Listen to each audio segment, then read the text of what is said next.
RSS কিয় এৰিলে দলিত কৰ সেৱকে ভবৰ মেঘবংশীৰ 10টা চিত্তাকৰ্ষক যুক্তি প্ৰথম যুক্তি অবৈজ্ঞানিক কথা শিকাই RSSে দ্বিতীয় যুক্তি সংখ্যালঘুৰ বিৰুদ্ধে ঘৃণা বিয়পোৱা মঞ্চ RSS তৃতীয় যুক্তি বিবেক নহয় বল প্ৰয়োগত গুৰুত্ব চতুৰ্থ যুক্তি বনিয়া ব্ৰাহ্মণৰ দখলত RSS পঞ্চম যুক্তি সংবিধাन নহয় দলিত বিদ্বেষী মনুস্मृति गुरुत्व। कई बार लोग ये पूछते हैं कि आपने राष्ट्रीय स्वयंसेवक संघ को क्यों छोड़ा। वो 10 कारण गिनाना चाहता हूं जिनकी वजह से मैंने RSS को छोड़ा। सबसे पहली बात तो ये है कि वो लोग अवैज्ञानिक बातें सिखाते हैं और मेरा सबसे पहला जो उनके साथ एक विद्रोह जो शुरू हुआ, बगावत जो शुरू हुई, वो उन्हीं बातों पर शुरू हुई कि आप जो स्कूल में पढ़ाया जा रहा है और जो आप शाखा में सिखा रहे हैं वो दोनों मेल नहीं खाता है। वहां पर हमें ये सिखाया जा रहा है कि सूर्य आग का गोला है और आप सूर्य नमस्कार करवा रहे हैं और उसको देवता कह रहे हैं और वो ये भी आप बता रहे हैं कि हनुमान जी इतने पावरफुल थे कि वो सूर्य को निगल गए थे। तो किन बातों पर हम विश्वास करें। तो अवैज्ञानिक बातें इस तरह की बहुत सारी सिखाई जाती थी। मुसलमानों और अन्य धर्मों के लोगों से नफरत करना सिखाया जाता था। तो ये नहीं कहा जाता था कि इन धर्मों से नफरत करनी है, लेकिन ये सिखाया जाता था कि ये आक्रांता है, मलेच्छ है, यवन है, विदेशी है, विधर्मी है, ये बाहर से आए हुए लोग हैं, इनका इस धरती से कोई लेन देना नहीं है। ये न भारत को जन्मभूमि मानते हैं, न पुण्य भूमि मानते हैं, न पितृभूमि मानते हैं, न धर्म भूमि मानते हैं। तो इस तरीके से अन्य धर्म के लोगों के प्रति नफरत का भाव भरा जाता था।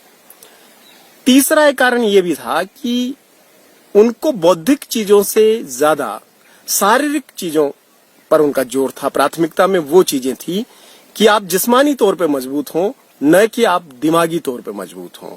तो आप शारीरिक कीजिए, व्यायाम कीजिए, एक्सरसाइज कीजिए, लेकिन दिमाग कम इस्तेमाल कीजिए।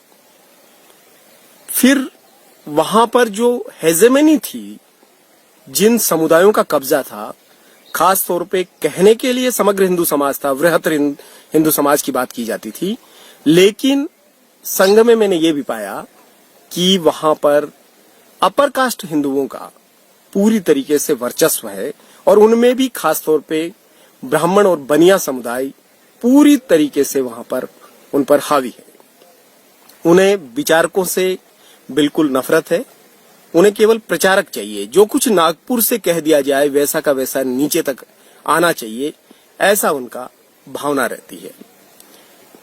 और संविधान को वो नहीं मानते। उनके लिए मनु महाराज हैं, मनु भगवान हैं, महर्षि मनु हैं और मनुस्मृति उनका आदर्श ग्रंथ भी है। और शाखाओं में, कार्यक्रमों में, संघ के विभिन्न प्रकार के आयोजनों में ये गीत भी गाया जाता है कि मनुष्य तू महान रे, तू मनु की संतान रे। तो वो मनु को इतना ज्यादा जोड़ देते हैं और एक तरीके से मनुवादी लोग हैं और जाति को विशिष्टता मानते हैं, वर्णों का पूरी तरीके से समर्थन करते हैं। ষষ্ঠ যুক্তি সাধাৰণ লোকক সংঘৰ্ষমুখী কৰাত গুৰুত্ব।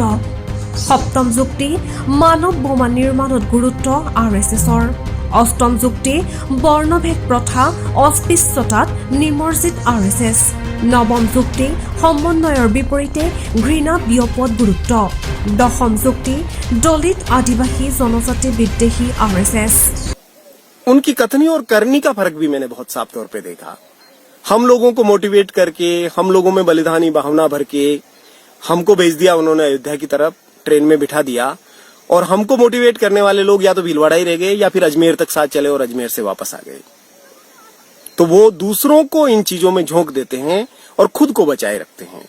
जब भी दंगा फसाद और कुछ चीजें होती है तो संघ के बड़े जो अधिकारी हैं और नेता हैं, उनके बच्चे उसमें शामिल नहीं होते। उनके बच्चे अच्छी अच्छी जगहों पर पढ़ते हैं और वो सामान्य जो स्वयंसेवक होते हैं दूसरे समुदायों के, उनको आगे करते हैं। हिंदी, हिंदू, हिंदुस्तान की बड़ी बातें, लेकिन उनके जो संतानें हैं वो मिशनरी कॉन्वेंट स्कूलों में, अंग्रेजी माध्यम के स्कूलों में पढ़ते हैं और हमें हिंदी के प्रति प्रेम भाव और मातृभाषा और राजभाषा, राष्ट्रभाषा कह करके सारी बातें कही जाती है। एक तरीके से धीरे धीरे वो इतना ब्रेन वॉश कर देते हैं कि कट्टरता पैदा हो जाती है, और इतनी कट्टरता कि आत्म बलिदान की इच्छा होने लगती है।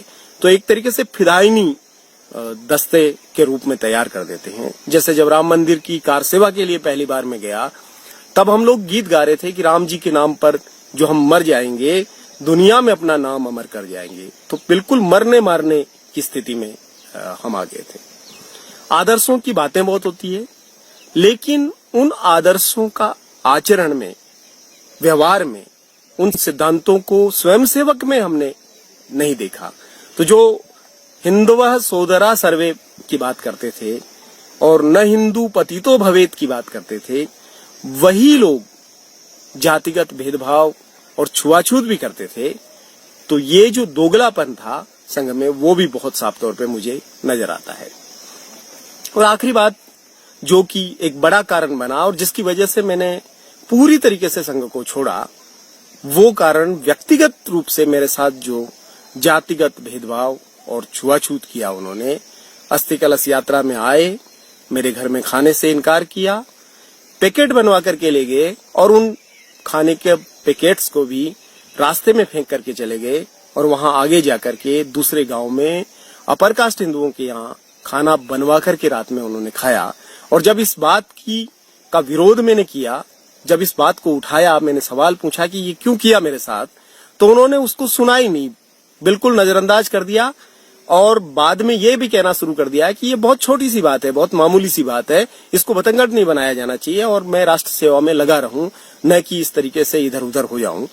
तो एक जो मेरे लिए स्वाभिमान का प्रश्न था, मेरी जो अस्मिता का प्रश्न था, मेरी जो पहचान का प्रश्न था, वो उनके लिए कोई मायने नहीं रखता था। उनके लिए वो बहुत छोटी सी बात थी, और वो जो बहुत छोटी सी बात थी वो मेरे लिए बहुत बड़ी बात हुई।